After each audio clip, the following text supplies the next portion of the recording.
Olá, bom, atendendo a pedidos, a muitas perguntas que me têm feito, né, a respeito da celebração da morte de Jesus, a ceia do Senhor.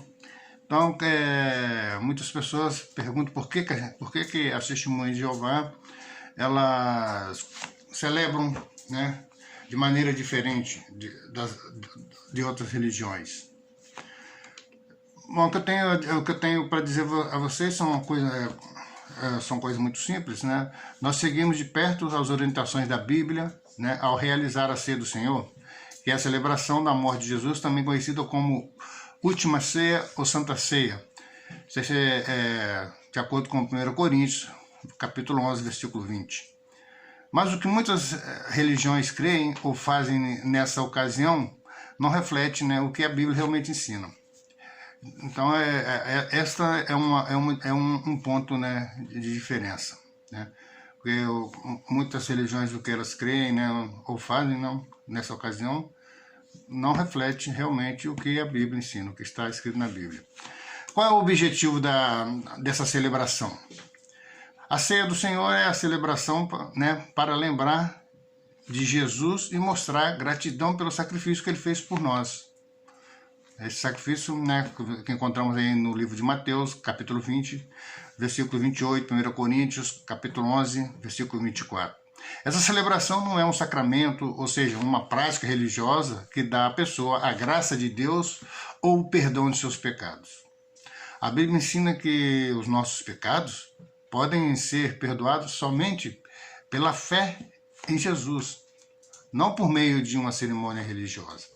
Isso está de acordo com Romanos, capítulo 3, versículo 25, 1 João 2, versículos 1 e 2.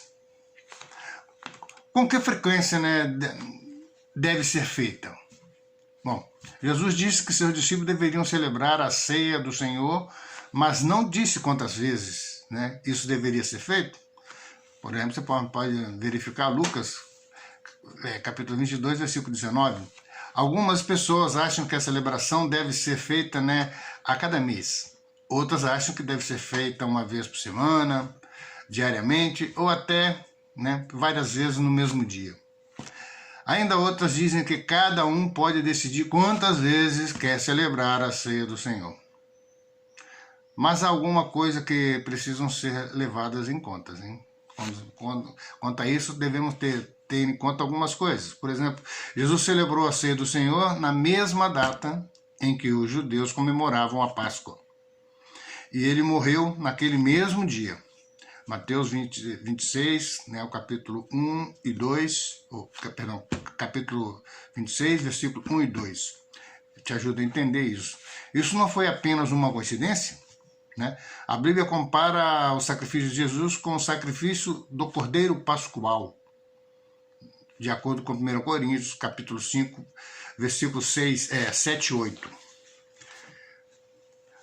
A Páscoa era celebrada uma vez por ano, e não todo dia, todo mês ou toda hora, né? E sim uma vez por ano. Êxodo 12, versículos de 1 ao 6, Levítico 23, versículo 5. Da mesma forma, os primeiros cristãos, né, eles realizavam a celebração da morte de Jesus uma vez por ano. E a Testemunha de Jeová, ela segue esse mesmo exemplo relatado na Bíblia, todo baseado na Bíblia. E quando seria a hora certa para comemorar, né? Quando e a que horas seria necessário fazer essa comemoração?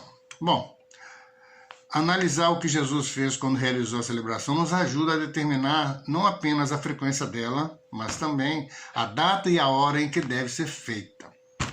Ele instituiu a celebração depois do pôr do sol, no dia 14 de Nissan, no ano 33. Esta data não se baseava no calendário lunar da Bíblia. Isso está de acordo com Mateus, capítulo 26, versículo do 18 ao 20 e o versículo 26.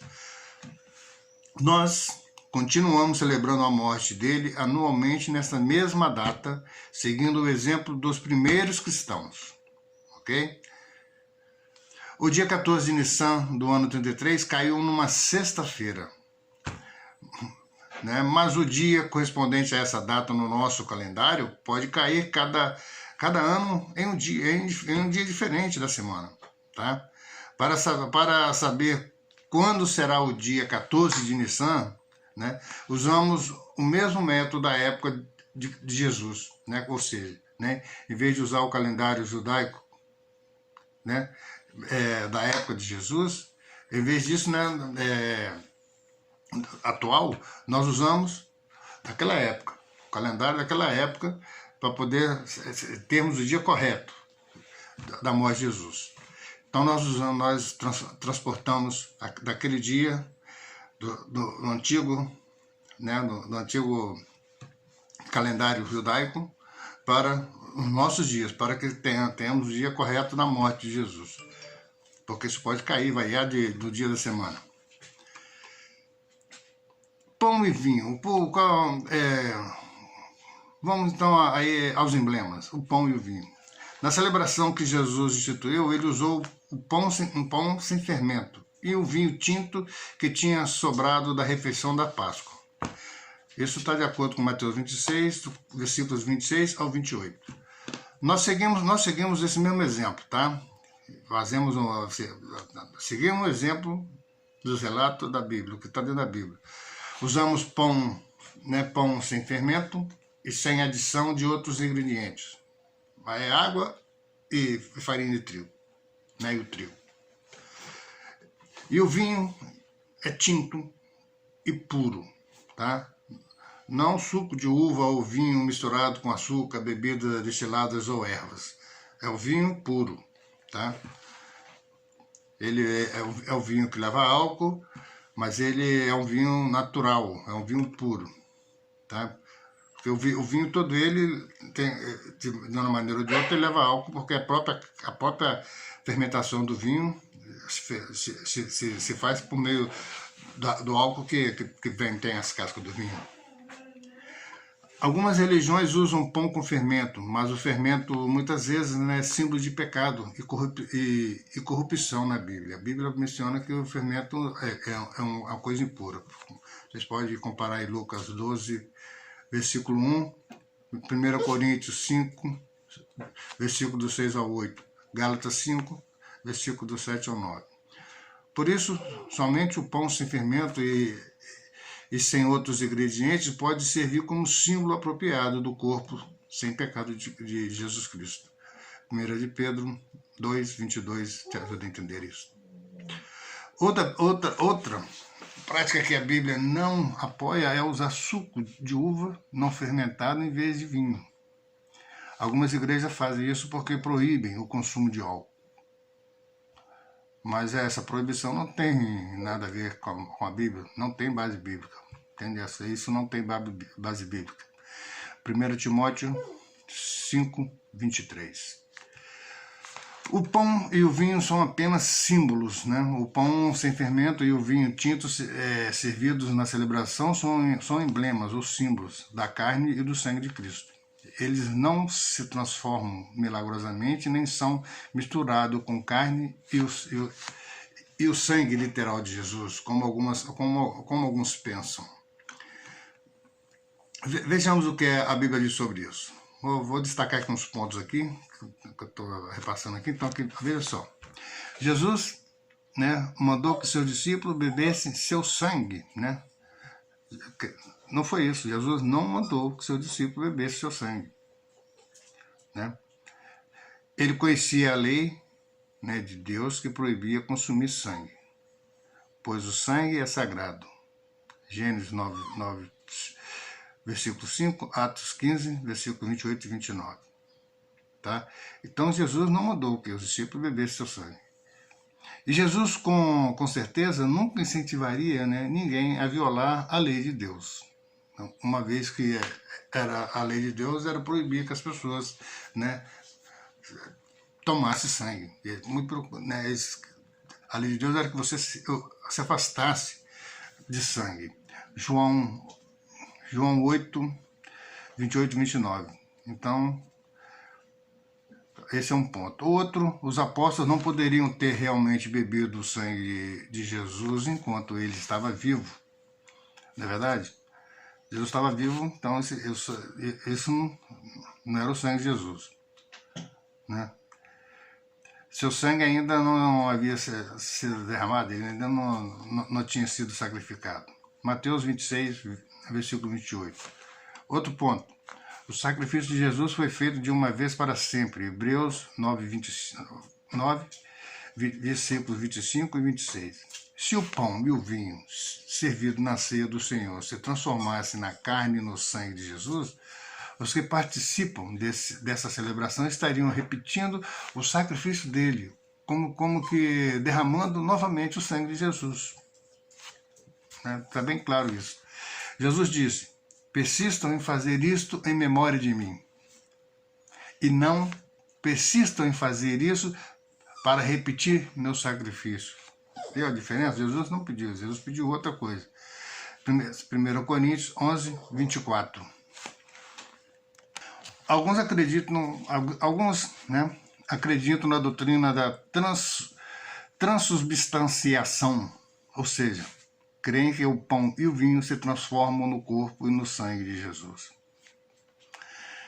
Eles se baseiam na tradução de alguns textos bíblicos, que eu vou citar aqui para vocês. Por exemplo, muitas versões da Bíblia registram, as palavras de Jesus em Mateus 26, versículo 28, desta forma: este é o meu sangue. Mas essa frase pode ser traduzida também de outra maneira. Isto significa o meu sangue. Ou isso representa o meu sangue. Jesus usou aqui uma metáfora, uma forma de comparação, que ele sempre fazia isso. Jesus sempre usava uma metáfora para poder ensinar. Por exemplo, você pode basear isso em Mateus 13, versículo 34 e 35. Quem come do pão e bebe do vinho? Quem são esses? Quem participa dos emblemas?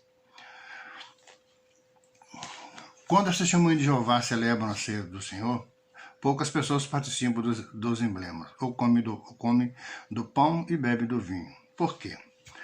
O sangue derramado de Jesus estabeleceu um novo pacto, tá? Que ficou no lugar do pacto feito entre Jeová Deus e a antiga nação de Israel, aquela antiga nação de Israel.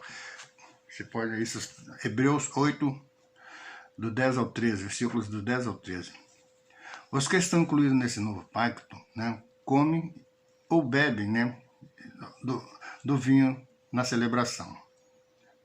Então, esse grupo não inclui todos os cristãos, é um grupo muito pequeno, mas apenas os que são chamados aí de uma forma especial por Deus, dos comprados. Então, esses são chamados por Deus. Então, você pode verificar isso, Hebreus 9, versículo 15, Lucas 22, 20. Essas pessoas vão governar com Cristo no céu, e a Bíblia diz que somente 144 mil terão esse privilégio. Lucas 22, 28 ao 30, Apocalipse 5, 9 e 10, 14, 1 e 3. Aqueles que vão governar com Cristo são chamados de pequeno rebanho, tá? Pequeno rebanho.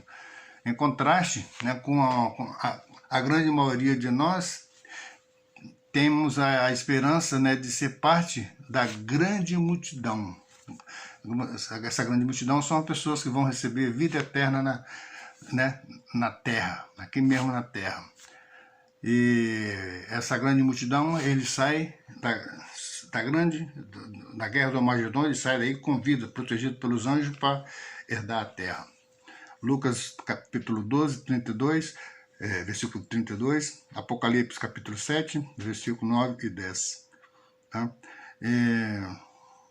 Os que têm esperança de viver na terra não comem, então não participam do pão, nem bebem do vinho dessa celebração. Mas estão presentes nessa ocasião para mostrar que são gratos pelo sacrifício que Jesus fez por todos nós. 1 João 2, versículo 2.